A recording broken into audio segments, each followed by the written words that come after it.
오늘 우리가 함께 볼 하나님의 말씀은 역대하 34장 10절부터 13절까지 말씀입니다. 역대하 34장 10절부터 13절까지 말씀 제가 봉독하겠습니다. 그 돈을 여호와의 전 공사를 감독하는 자들의 손에 넘기니 그들이 여호와의 전에 있는 일꾼들에게 주어 그 전을 수리하게 하되 곧 목수들과 건축하는 자들에게 주어 다듬은 돌과 연접하는 나무를 사며 유다 왕들이 헐어버린 성전들을 위하여 들보를 만들게 하매 그 사람들이 성실하게 그 일을 하니라. 그의 감독들은 레위 사람들 곧 므라리 자손 중 야핫과 오바댜여 그앗 자손들 중 스가랴와 무슬람이더라. 다 그 일을 감독하고 또 악기에 익숙한 레위 사람들이 함께 하였으며 그들은 또 목도꾼을 감독하며 모든 공사 담당자를 감독하고 어떤 레위 사람은 서기와 관리와 문지기가 되었더라.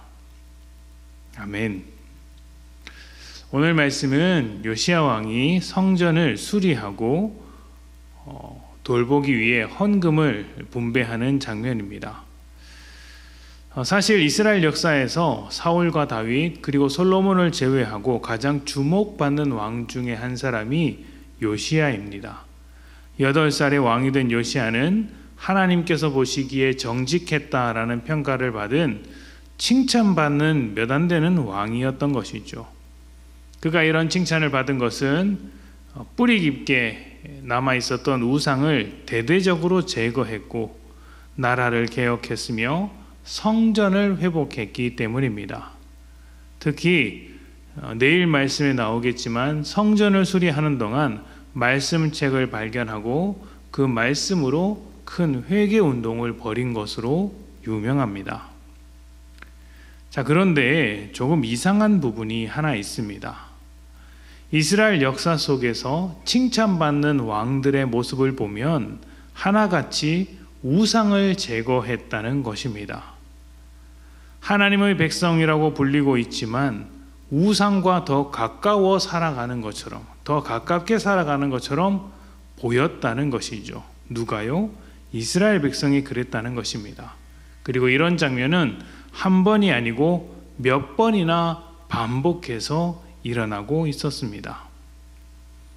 일단 이스라엘의 우상 숭배를 잘 이해할 필요가 있습니다. 이들은 하나님을 버리고 우상을 섬기는 것이 아니었습니다.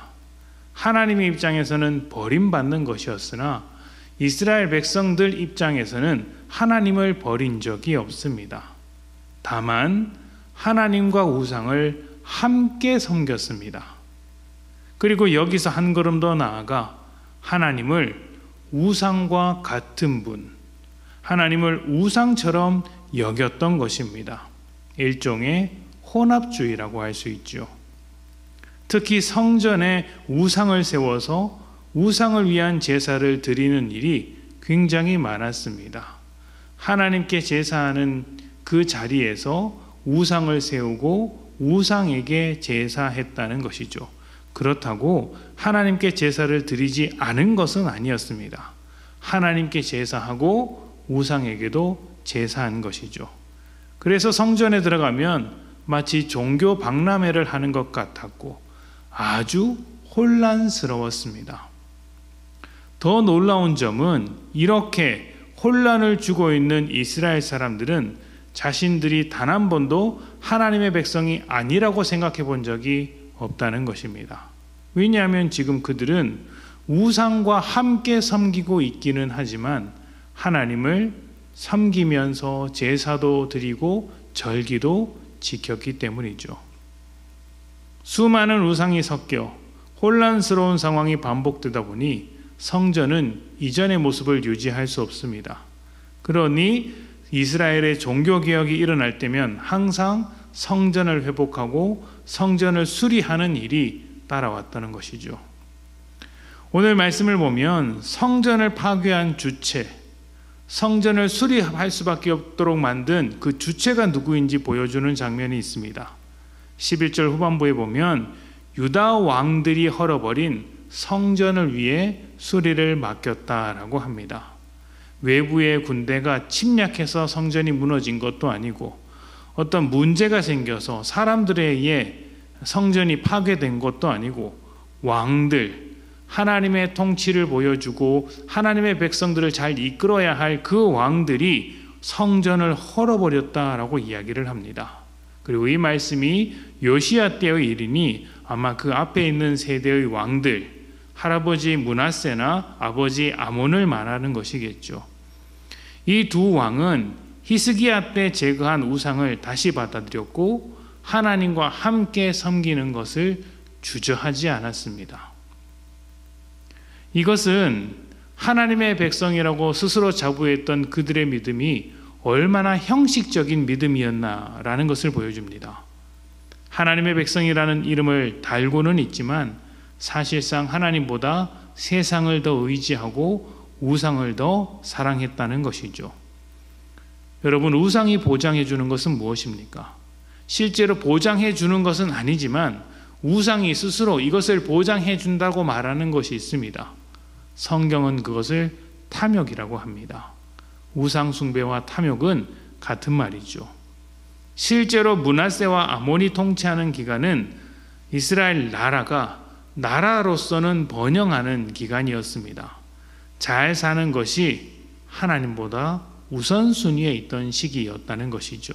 그러다 보니 하나님과 우상을 적당히 섞어서 타협하는 신앙, 형식적인 신앙이 되어버리는 것입니다. 우리 믿음이 더 깊어지지 않는 이유가 무엇일까요? 세상을 살아가면서 어느 순간, 어느 지점에서 적당히 타협하려고 하기 때문입니다. 타협은 하나님께 우선순위를 두지 않을 때 언제든지 일어날 수 있는 것입니다. 내 삶에 하나님이 가장 중요하지 않으니 하나님을 쫓아 살아가는 삶이 어느 순간 부담감으로 다가옵니다. 그 부담감이 타협을 만들어내는 것입니다. 그런데 여러분, 고난보다 핍박보다 타협이 훨씬 더 위험한 것이라는 사실을 알고 계십니까? 고난은 우리의 믿음을 오히려 단단하게 만듭니다. 고난은 우리가 하나님을 더 붙잡도록 만듭니다. 그런데 타협은 우리 자신을 속입니다. 우상을 쫓아가면서도 나는 여전히 하나님의 백성이라고 스스로 속이는 것이죠. 세상을 쫓아 살아가면서도 난 주일 예배를 드렸다, 나는 오늘 말씀을 읽었다, 기도를 했다, 이렇게 스스로를 속이는 것입니다. 하나님의 백성으로 살지 않으면서 하나님의 백성이라고 스스로 믿고 스스로 속이는 것이 타협하는 믿음의 특징입니다.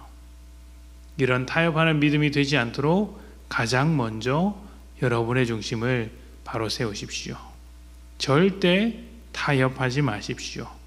하나님보다 앞에 있는 그 모든 우선순위들을 치워버리십시오.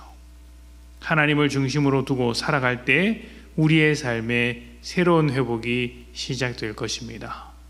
요시야가 성전을 깨끗하게 하고 재건하고 다시 회복한 것처럼 성전된 우리의 삶이 하나님 중심으로 회복될 때 우리의 삶은 세상보다 훨씬 더 빛난 복된 삶이 될 것입니다.